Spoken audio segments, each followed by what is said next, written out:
for just a little bit, I'm gonna talk about Wu Jeung, the Wu Sao as a Jeung.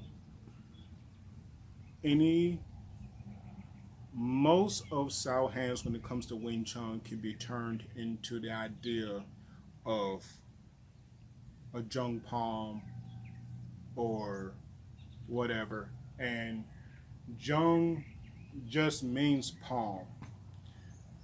But just because it means palm doesn't mean that me doing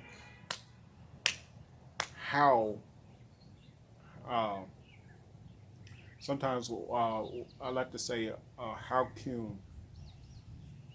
kyun or whatever, and that's back fisting because we don't really teach back fisting in Wing Chun truthfully. So uh, when you teach, like for example, if you do that, you realize you're gonna open it up and it becomes a palm. It's really just that simple.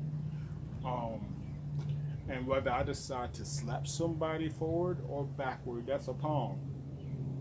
You know, if I cut somebody here and I do the retraction here, much like a ridge hand in Taekwondo karate, that's a palm. So I can go here, just like we do fan sao, and then come back. When you do this, it's called Chen Jeung. Chen Jeung is cut palm. So, so I have this point going out here. I have this point coming in, and that's where you get in the form. Okay, so I can have this going outward and cut somebody into the neck, head, whatever the case may be, chest. You know, I can be merciful and just hit in the chest and really bruise them up. Now, granted on that, same what I was going to or having people understand or have you understand really is the Wu Sao. You know, it's not just about coming back and having that forward energy as it's pushing back, and that's why my hand is shaking. Because I'm really doing two energies at once, you know, and then keeping that compacted as I'm having it outward but coming in. You know, it's a hard relatively principle. You can be all these people that want to do Sunim Dao all dang day long, and they will never get that principle. And if they can't get that principle, they can't get anything else. So right here, you see that trapping point.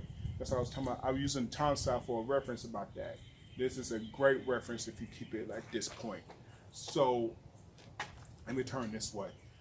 When you have this or whatever, realize that just because I go from here to here, I'm not just blocking.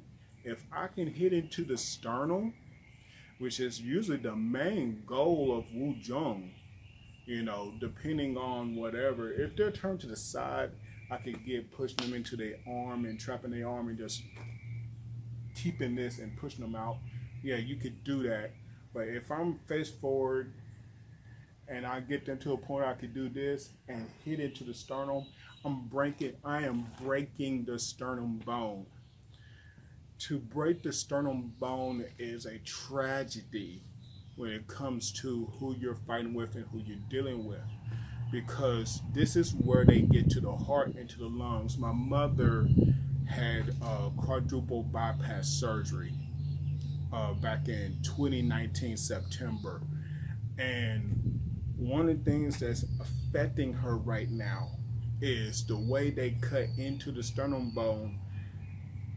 Whatever splinters or whatever that was there may not have been cleared, and it's causing her breathing problems to this day.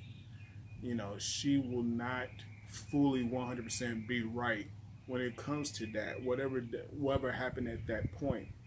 So think about that, and then think about what can happen with a Wu Jeung, even short energy hitting into the sternum. You can break it, ladies and gentlemen. A kid, A 6-year-old kid could actually break your sternum. It takes less pressure to break a sternum, or about the same amount of pressure it takes to break a sternum than it does to break a knee. Being honest, you're fragile. Stop fighting. so I'm using the Wuzhong here. So be all praised.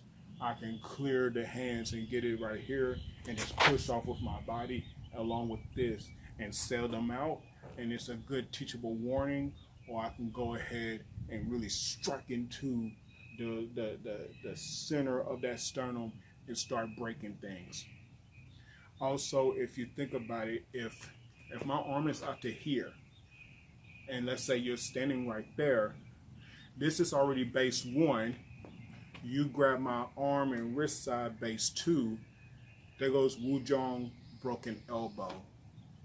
You break an elbow. So realize that too.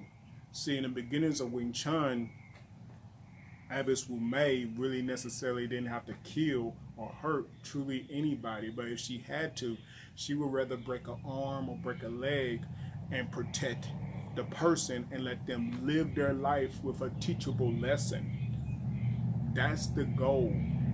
Why am I killing a person? Why am I hurting the main body of a person when they need to function? I could just break an arm. Breaking the right arm when they wipe their butt with the left hand, and then they have to feed themselves with the same hand that they wipe their butt, at least in Asian, Middle Eastern culture.